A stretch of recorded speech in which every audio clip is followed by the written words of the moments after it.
How you doing, everybody? It's your boy Wardy, and as you can see, we're back at it talking about the Amazons. And folks, it's right around 3:30 a.m. Eastern Time, December 22nd, 2023, at the time of recording this, because my mind is still running. I cannot go to sleep yet, thinking about how the Mets are going to pivot now after losing out on Yoshinobu Yamamoto.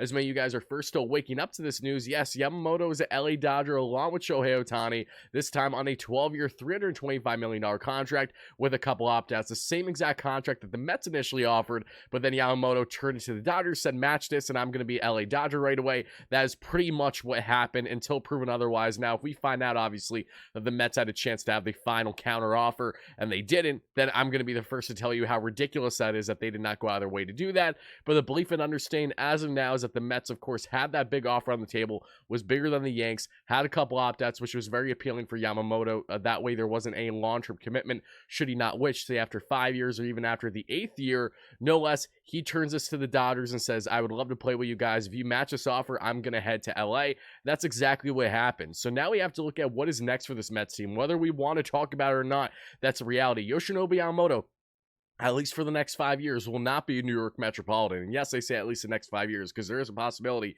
that we do discuss him again when he has potential to opt out for the first time in that 12-year-long contract. And we've already spoken at great length, as we did in our live show earlier when the news first broke, and I'm going to expand on it a bit here that people that like it in the shorter form content. So if you guys could do me a favor and smash a like and subscribe button for your boy, it's the easiest and best way to support the channel. Thank you all so much in advance. No matter the time, no matter the day, the grind of WardyNYM never stops, even with your boy under the weather too. That's how much of a sicko I am. But all right, let's get into it.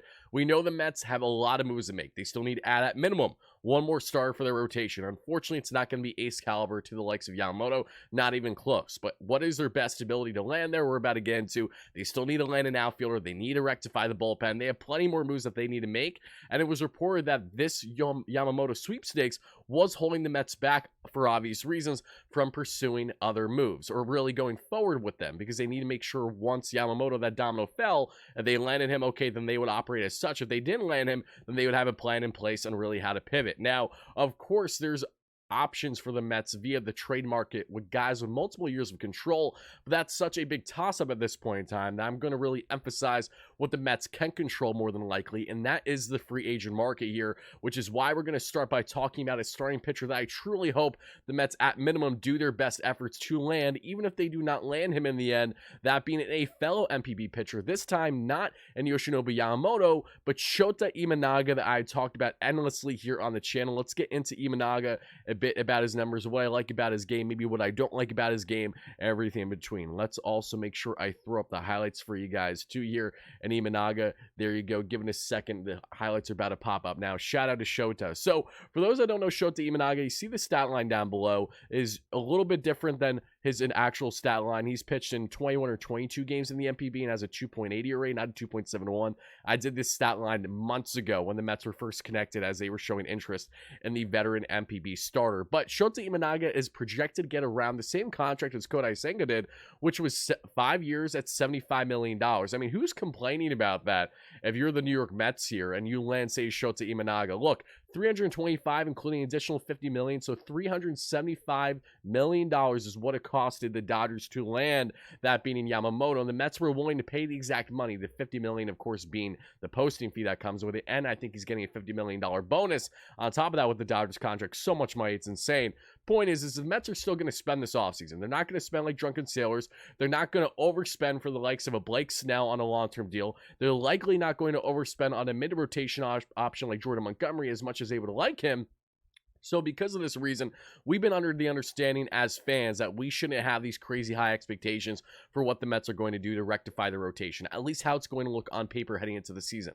But Shota Imanaga is this exception as an uber-talented starter who, again, is a bit more of a veteran, 30 years of age, similar to Kodai Senga. That's why he profiles on a similar contract. He does give up the home run ball at a decent rate at the MPB level. However, I love his arm slot. I love the off-speed pitches. The guy has a nasty multi-pitch mix. Again, not known for the overwhelming life in his fastball, but the off-speed pitches was where he sees a lot of success. That in the breaking pitches. It feels like all these MPB guys have at least one nasty splitty or fork, and that is certainly here the case as well with Imanaga. Love the off-speed breaking stuff that we have him here with him, and he's someone that should he come to the Mets on a similar deal to Kodai Senga, you're not spending Jordan Montgomery level money, which is probably in between 150 to $200 million. And as talented as Monty is, we know his ceiling, we know his floor, and he's a guy that is really solid every fifth day start that gives you 6 innings of 1 to 2 earned run ball. That's usually what you get with Monty, or 3 earned run ball. He's a World Series champion. Lots to love about Montgomery. And I will not be opposing him if the Mets do land him, but the belief is that the Mets are not going to be as willing to go out of their way to overspend on mid-rotation starters, knowing that there are top ace caliber players available next offseason, highlighted by Roki Sasaki, the next MPB phenom. Should he be posted? I hope the Mets don't get almost, bamboozled again here, and he goes to the Dodgers in a 3-head rotation with Ohtani fully healthy. That would suck, but of course, that's anything's possible now with the Dodgers being the big bad team in baseball now. They are the new evil empire. It's not the Yanks. I'm sorry, Yanks fans. It's not you. Just because you trade for Juan Soto, it's not the case. It's the Dodgers by far now on paper. That's just how it is. Point is, though, outside Roki Sasaki, you have Zach Wheeler, you have Max Fried, you have Walker Buehler, you have Corbin Burns, and you have Shane Bieber. That is a big list of top names available next year's free agent class, which is why the Mets have always deemed 2025 and going forward as their start of truly contending versus just being a heavily competitive club with playoff aspirations for the 2024 season, regardless of what they do here this offseason. But Imanaga, why does he make sense versus, say, even a Monty? Because, again, he is at least projected to come at a more reasonable price. And if you're going to commit 4 or 5 years to a guy who's already 30, Imanaga fits the bill a lot for what the Mets would be looking for the next 5-year window. They had a willingness. The Mets had a 5th-year option in place for Yamamoto. So if you're looking at it from that standpoint, okay, the Mets would be getting 5 awesome years from Yamamoto, and he could potentially opt out and sign a long-term deal elsewhere. The Mets, if they bring in Imanaga in a 5-year deal, would still be in Imanaga in the peak of his career right now, and hopefully projecting well at the MLB level. Him and Kodai Senga alike could be a nice 1-2 tandem in this rotation, a headline. And then you have, of course, Jose Quintana. Then you're going to have Luis Severino. Your number 5 could be a mix of Adrian Hauser, Tyler McGill, or if you add another starter so you get creative. Point is that Shota Imanaga, it might not be the sexiest name out there. However, he can be just as productive. And Kodai Senga on that contract got Cy Young votes his first year as a New York Metropolitan. So that goes to show that just because it isn't necessarily the most popular MPB name out there, because he's completely overshadowed by Yamamoto, does not mean that he won't have a successful MLB career. So for more reasons than one, Shota Imanaga is someone that I certainly hope the Mets continue to not only do their due diligence on, but go out of their way to try to land this offseason. There was belief that the Mets will be going out of their way for both Imanaga and Yamamoto. Yamamoto is not now happening. Will Imanaga be the proper pivot? We will soon find out. But other guys to keep in mind, even less sexier names, more, I shouldn't say complete reclamation projects, but guys that are young with upside, but similar to Severino, have had a down 2023 or a down past couple of years, and that is getting into our second player, and none other than, yes, Lucas Giolito. Now, Lucas Giolito is a guy that I've been a big fan of for a long period of time, but my viewpoint has changed a little bit over the past year and a half for obvious reasons that we're about to get into. But for those that don't know a bit about Lucas Giolito, had a brutal 2023 campaign. And one thing that really stood out to me about Giolito is not only the fact that he hasn't been the same pitcher since the sticky substance breakdown happened a couple years ago, but also this year he went through a lot emotionally. Something that cannot be forgotten with Giolito is he was dealing with more than just on-field issues and lack of consistency at the MLB level. He, unfortunately, for his sake, had a divorce with his now ex-wife right around the home run derby, right in the middle of the season. It was kind of shocking.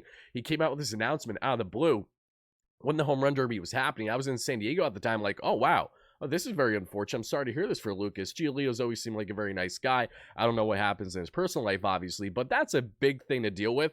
And to announce mid-season that's happening, there are clearly some things that were going on that, unfortunately, for his sake, weren't nearly good, and something that could definitely factor into a lack of strong mentality, a lack of confidence throughout the regular season. So don't get me wrong, that is not to blame for all of his struggles, but it's something to keep in mind when evaluating Giolito. He needs a fresh start. He was on 3 teams this year. He was traded to the LA Angels. They didn't utilize him much. They knew they weren't hitting playoffs, so they basically cut him, and he was picked up by the Guardians to finish the season. But Giolito, with a sub-5 ERA this past season, just under 200 innings pitched, a 4.61 expected ERA, 4.21 SI ERA. What do I like about Lucas Giolito? If you look outside of this past season, he does project pretty well. He has a nice off-speed pitch mix. The fastball has life to it. I remember, like it was yesterday, he was a top prospect with the Washington Nationals. I liked him then. I was like, oh no, this guy could be a big problem for us. He gets traded to the White Sox, and he, along with Yoan Moncada and some of these other young studs on the rise in Chicago and Southside, were a reason why I started to casually follow the White Sox as my AL team. Unfortunately, that has fallen right in front of its face since then. Point is, though, is that Giolito does have plenty to give still. He's only 29, and similar to Severino, This is a guy that you can buy low on right now and really exceed potential. And I know that this is not something that Mets fans want to hear. The last thing you want to hear is going from a Yamamoto type to potentially Lucas Giolito. They're night and day, completely different. I'm the first to tell you that no, I do not have nearly the same excitement level with pretty much whatever the Mets do this offseason, unless they surprise me and go out of their way to do trades for controllable starters that can impact this team quite well, not only this year, but in the years going forward. Of course, talking about 2024 and beyond. Or doing something bigger in free agency that I'm not necessarily aware of outside of a Blake Snell, which, again, Blake Snell's a great talent. Walk rates through the roof. Expected numbers aren't great. He doesn't project well. I don't like Blake Snell in a long-term contract. And even if the Mets sign him, I'll be excited about the short-term, but I'll have my concerns about the long-term. Point is that the Mets are going to be very creative now. They have a pivot plan. We know this. Will it be a Giolito type? Will it be Imanaga type? Will it be two short-term starter types that they just add as much depth as humanly possible? Maybe a Giolito, they can sign him to a short-term deal and then going after him like Clevenger, a Sean Manaea, a James Paxton, like guys that, again, are far from sexy names, but can eat innings for you and be productive, hopefully, leading up to the MLB trade deadline where the Mets will be buyers, hopefully, again, should they be in somewhat of a playoff contention spot by that point in the year. Again, we will soon find out. Point is the Mets have a lot of decisions to make. The floodgates are officially open. We thought it was open after Ohtani with Yamamoto, and while that was true, things dragged out quite a bit, and we still didn't get the guy that we were hoping and praying for. So now it's on to the next one. Unfortunately, us Mets fans are very used to this. As someone who's covered every single rumor regarding the club the past 3 years, I can tell you firsthand, I know what it's like to talk a lot about a guy, get hopes up about a guy for him to ultimately not land here. No one probably knows it better than I do over the past 3 year span at least. But beyond that, I know a lot of you guys have me beat on the numbers. I understand that. Point again is the Mets are going to get creative. Whether they go through the trade route or free agent market has yet to be seen. Obviously, free agency makes sense for more reasons than one. The Mets are focused on short-term options. They don't want to go all in for mid-rotation pieces, wasting money that way when that could block their potential pursuit of bigger names next year. But one thing that I want to make abundantly clear before wrapping things up here, something that really stands out to me, especially after another situation where the Mets, really felt like that they again found themselves used for leverage in these sweepstakes. And my biggest takeaway from that is, look, I understand completely the appeal to go the Dodgers and Ohtani. It makes more sense than enough. There's so many reasons as to why it makes sense, and I completely don't blame Yamamoto at all. But Steve Cohen has found himself multiple times now this offseason basically being used one way or the other. To what degree, that's up for everyone's interpretation and assumption. But between Craig Counsell, Ohtani had no interest in coming here, obviously, but also here in Yamamoto, the Mets have two things that they need to do. One, it's to win back the fan base a little bit. They need to save face here. They knew how much they had to lose if they lost out on Yamamoto, even for factors that they couldn't control. And now they're facing them. So they have to face that reality. That's a huge thing. We're fully aware of that. But you also need to keep in mind that this is still a New York market team that's competing for playoffs next season, that has a lot of holes on their roster. They need to do the proper moves to at least have us Mets fans feeling optimistic heading into the upcoming season.